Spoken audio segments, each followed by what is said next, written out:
gente! Pra quem não me conhece, eu sou a Malu, eu tenho 22 anos, sou autista, fui diagnosticada aos 21 anos e no meu vídeo sobre sinais de autismo em adultos eu perguntei pra vocês se vocês queriam que eu trouxesse também a lista de sinais na infância, que foram quais sinais que eu tive na infância, né? Que foi a lista que eu levei pra psiquiatra avaliar. Então, se vocês não viram o vídeo de sinais de autismo em adultos, eu vou deixar em algum lugar aqui na tela para vocês clicarem em ir lá assistir. Então, como eu disse, né, essa lista eu fiz para levar para minha psiquiatra durante o meu processo de diagnóstico e me ajudou muito nesse processo fazer as listas tanto de sinais de autismo em adultos quanto de sinais de autismo na infância. Quem me ajudou a fazer a lista foi minha mãe. A gente foi conversando sobre quais eram os sinais de autismo na infância e quais deles que se encaixava, né, com a minha personalidade na infância. Ela contou histórias, contou coisas que ela achava que eu fazia de diferente na infância, enfim. Depois ela conversou pessoalmente com a psiquiatra, né, e aí elas conversaram sobre isso, sobre sinais, e foi bem importante pro meu diagnóstico ser fechado com certeza, né, porque se eu tivesse algumas características que eu tenho e não tivesse na infância, poderia ser algum transtorno de personalidade, por exemplo. Mas como eu tenho essas características desde a primeira infância, aí fechou o diagnóstico como autismo. Eu recomendo bastante para quem está nesse processo de diagnóstico, de busca pelo diagnóstico, que faça uma lista assim, pesquise bastante, use esse vídeo, use o outro vídeo de sinais de autismo em adulto, pesquise sobre sinais de autismo e vá anotando os sinais que você se identifica. E leve para um profissional especialista, e isso vai ajudar muito no diagnóstico. Bom, vamos então para a lista, né? Eu queria dizer antes que essa lista é a minha vivência, são os sinais que eu tive, tá? São apenas alguns dos sinais, não quer dizer que você tendo esses sinais ou não, você é autista ou não, ou seu filho é autista ou não. O processo de diagnóstico é bem mais extenso, bem mais complexo, e só pode ser feito por um profissional. O primeiro sinal é risos e gargalhadas em momentos inadequados ou sem motivo aparente. Por exemplo, rir num velório, rir numa festa de casamento e não ter nada engraçado acontecendo. Só a criança começa a rir do nada. Dificuldade em se relacionar com outras crianças. Eu tinha muita dificuldade e eu preferia brincar sozinha do que brincar com outras crianças. Repetia sempre as mesmas brincadeiras e brincava sempre com os mesmos brinquedos. Eu fazia muito isso, eu sempre tinha a brincadeira favorita do momento e eu só brincava daquilo, eu não mudava. Mantinha sempre a mesma expressão no rosto, uma expressão neutra, e não entendia gestos e expressões faciais de outras pessoas. Não sabia entender se a pessoa estava triste, se a pessoa estava feliz, se a pessoa estava com raiva, e não entendia coisas subentendidas, sabe? Tipo, eu faço um gesto e você sabe que esse gesto significa tal coisa, mas eu não sabia. Outro sinal é que eu não respondia geralmente quando era chamada pelo nome, e eu nunca tive nenhum problema auditivo, pelo contrário, né? Hoje eu sei que tenho hipersensibilidade auditiva, então eu ouço muito mais do que as outras pessoas, mas parecia que eu não ouvia quando me chamavam, porque eu não respondia e não tinha nenhuma reação. Olhava com o canto do olho quando me sentia desconfortável, tipo assim, sabe? Ficar olhando assim. E não tinha o costume de olhar no fundo dos olhos das pessoas, sempre olhava pro nariz, pra boca, enfim. Não tinha medo de situações perigosas. Gente, essa aqui eu preciso contar pra vocês algumas situações que eu já passei por causa disso. Eu tenho algumas histórias sobre isso. Por exemplo, eu já me pendurei na janela, naquelas telas de proteção da janela, sabe, pra pets e crianças. Então, no apartamento do 11º andar. E eu já me pendurei com as mãos e com os pés e fiquei balançando, gritando socorro de brincadeira. Eu não tinha noção de que aquilo era perigoso. Eu também já subi de tamanco, sabe aqueles tamanco plataforma, assim, que era modinha nos anos 2000? Então, eu subi com aquele tamanco numa escada de pedreiro até o topo do 3º andar de uma casa. Eu não sei quantos metros dá isso, mas é muito alto. E eu subi até lá em cima. E depois meus pais tiveram que me convencer a jogar o tamanco pra baixo pra eu poder descer com mais segurança. Eu tinha o quê? Uns 4 anos na época. Só por essas duas histórias vocês já imaginam o sufoco que meus pais passavam comigo, né? Então, se vocês quiserem que eu conte mais histórias, que eu conte mais peripécias da minha infância, vocês deixem aqui nos comentários que eu posso fazer um vídeo só sobre isso, contando histórias. E aí eu peço ajuda pra minha mãe nessa. Tinha brincadeiras estranhas, dando função diferente pros brinquedos. Por exemplo, eu tinha muito costume de montar a casinha pra Barbie. Tipo, com as coisas que eu tinha em casa mesmo. Pegava livro, pegava toalha, pegava resto de embalagens e montava lá minha casinha pra Barbie. Ficava horas e horas e horas montando a casinha. E era isso, a brincadeira. Eu não chegava a pegar a Barbie pra brincar na casinha. Eu só montava detalhadamente cada mínimo detalhe e depois não brincava, depois só desmontava de novo. Um outro exemplo é que eu brincava com canetas, principalmente na escola, durante a aula. Eu brincava com as canetinhas como se elas fossem bonequinhos e ficava conversando entre si, assim, tipo, oi, tudo bem? E eu também brincava com as árvores do quintal da minha casa de praia e eu dava nome para todas as árvores, cada árvore tinha um nome e eu brincava com elas como se fossem meus amigos, mas eu tava brincando sozinha. Mais um sinal, parecer gostar de se machucar.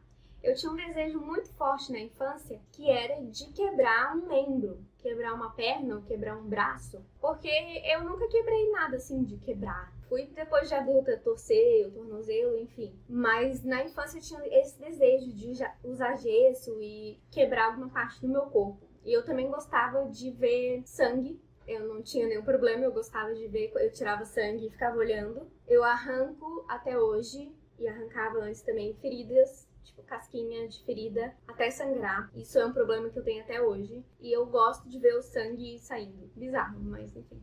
Eu também olhava para a mesma direção por um longo período de tempo. Parecia que eu tava paralisada no tempo, assim, tipo... olhando e muito concentrada em nada, sabe? O famoso pensando na morte da bezerra, que agora eu sei o que significa. Que é quando você tá pensando em vários nadas, assim, só olhando pro nada. Então, eu fazia muito isso. Dificuldade para se adaptar a uma nova rotina ou dificuldade para lidar com mudanças de plano. Isso eu tenho até hoje, inclusive é uma das minhas maiores dificuldades. Eu tenho, inclusive, um vídeo aqui no canal sobre isso. Eu vou deixar em algum lugar aqui também, para quem quiser assistir. Continuando, eu não demonstrava também, quando bebê, diferença entre o colo dos meus pais e o colo das outras pessoas. Eu ia com qualquer pessoa e não chorava, não pedia minha mãe, enfim. Caminhava nas pontas do pé ou andava de forma desengonçada, ou os dois. Apego exagerado a objetos. Sempre tive muito apego com as minhas coisas, não gosto que ninguém mexa nas minhas coisas. E eu sempre tive fases de um objeto específico que eu era muito apegada. Por exemplo, eu tenho um travesseirinho de bebê, sabe aqueles travesseiros assim, pro bebê dormir em cima? Então, eu tenho desde bebê, né, que era o travesseiro que eu dormia, e aí depois eu comecei a dormir abraçado com ele. Eu não consigo dormir sem esse travesseiro, e eu tenho muito, muito, muito apego por esse travesseiro. Só agora na fase adulta que conseguiram me convencer a trocar de travesseiro, porque o coitado tinha 20 anos de idade, né? Vocês imaginam o estado que ele tava. E aí trocaram por um novo travesseirinho de bebê, e aí até hoje eu durmo com ele ainda. Seletividade alimentar e preferência por determinados alimentos. Eu sempre tive muita dificuldade para comer. Eu era aquela criança extremamente chata, que todo mundo chama de fresca. Até hoje todo mundo chama de fresca. Até hoje eu tenho bastante seletividade alimentar. Tenho também hiperfoco em alimentos específicos, que eu também tinha na infância, né? Por exemplo, teve uma fase que eu só queria comer arroz, feijão, arroz, feijão, arroz, feijão. E não queria comer mais nada além de arroz e feijão. Outro sinal também é dificuldade de concentração. Eu até hoje tenho, né, um pouco de dificuldade de concentração, menos quando eu tô no meu hiperfoco. Quando eu tô no meu hiperfoco, eu me concentro demais. Fora do meu hiperfoco, eu tenho bastante dificuldade de me concentrar nas coisas, e tinha na infância também. Problemas de autonomia. Por exemplo, dificuldade de se vestir, de tomar banho, de escovar os dentes, fazer o próprio prato, de comer sozinho, enfim. Eu não tive atrasos de fala ou de andar na minha infância, na minha primeira infância. Eu andei e falei no tempo certo, né, que é o indicado, mas eu tive bastante atraso nessa questão de autonomia, nessa questão de tomar banho sozinha, de escovar o dente sozinha, de se vestir sozinha. Ao longo da minha infância, assim, eu fui adquirindo essas habilidades, né, mas sempre tinha que a minha mãe mandar eu fazer, porque eu não tinha essa noção de que eu tinha que ir lá e tomar banho, que eu tinha que ir lá e escovar o dente, enfim. Um sinal de quando eu era bebê agora. Quando eu era bebê, eu não estendia os braços, tipo assim, para pedir colo para as pessoas. Buscava sempre me isolar em ambientes com muitas pessoas. Quando eu ia em algum lugar que tinha muita gente, eu queria ficar no canto, até hoje. Ficava mal durante festas, restaurantes e ambientes com ruídos e sempre queria ir embora. Hoje eu sei que é por causa da hipersensibilidade auditiva que eu tenho.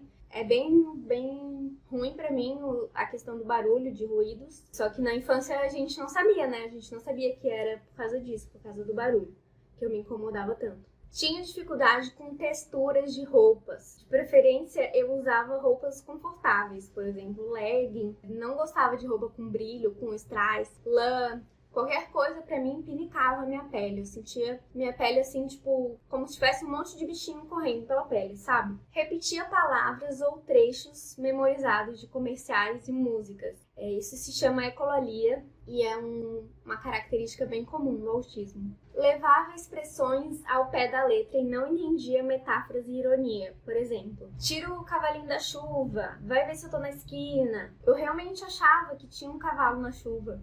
Eu realmente achava que a pessoa tava lá na esquina e aí eu não sabia, tipo, eu ficava muito confusa, não entendia por que a pessoa tinha falado aquilo. Eu também exigia que as outras crianças brincassem do meu jeito, seguindo as minhas regras. E se não fosse assim, do contrário, eu não queria brincar com elas. Eu preferia brincar sozinha do que não brincar do meu jeito de fazer as coisas.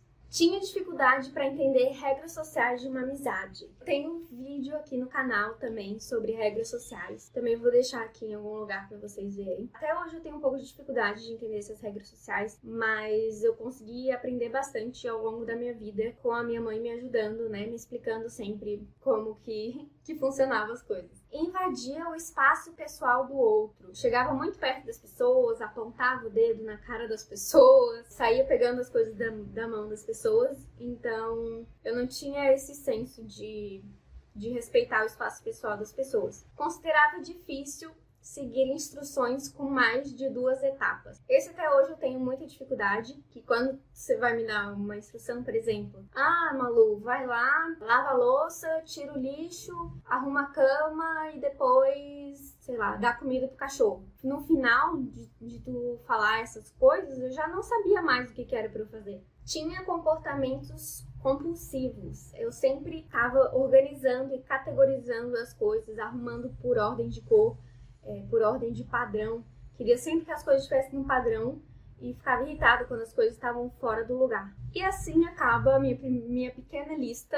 Espero que tenha ajudado vocês compartilhando a minha vivência. Se você gostou desse vídeo, não esquece de clicar no joinha aqui embaixo, se inscrever no canal para me acompanhar. Eu vou postar com mais frequência agora, eu prometo. E me acompanhe também no Instagram, @diversificamente, que eu tô sempre por lá, atualizando e dando várias dicas, conversando com vocês, tá? Vou deixar um link aqui embaixo também pro Instagram. Então é isso, um beijo e até o próximo vídeo!